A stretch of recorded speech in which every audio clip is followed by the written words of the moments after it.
কিন্তু চলে এসে পড়ছে, এখানে কিন্তু পেনাল্টি করতে যাচ্ছে আমাদের হাসান। অনেকটা ভেবেচিন্তে কিন্তু মারছে আমাদের হাসান, যদিও দোকানে বসার জন্য অনেক প্যারা দিয়েছে ওর ভাই।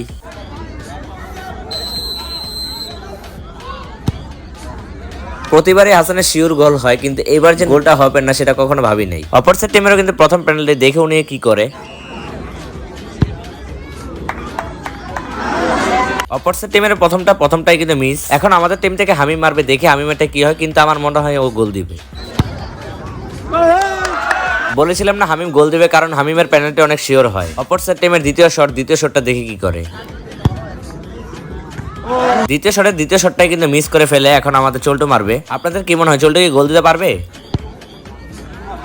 তো চল্টু কিন্তু মিস করে ফেলছে। এখন অপর সাইড টিমে লাস্ট পেনাল্টি দেখে উনি কি করে। উনি যদি না দিতে পারে তাহলে কিন্তু আজকে আমরা ম্যাচ জিতে ফেলবো। অবশেষে আমরা কিন্তু এই ম্যাচটা জিতে ফেলি। আজকে হামিমের একটা গোল দেওয়ার কারণে কিন্তু আজকের ম্যাচটা আমরা জিতে ফেলি। তো কেমন ছিল আজকের ব্লগটা সবাই কিন্তু লাইক কমেন্ট শেয়ার করে একদম বুঝিয়ে দিবেন আমাদেরকে। আর এরকম ব্লগ দেখার জন্য কিন্তু অবশ্যই লাভ ইউ রাকিব লিখে কমেন্ট করবেন। তো দেখা হচ্ছে নতুন একটা ভিডিওতে, ততক্ষণ তো ভালো থাকবেন, সুস্থ থাকবেন, আল্লাহ হাফেজ।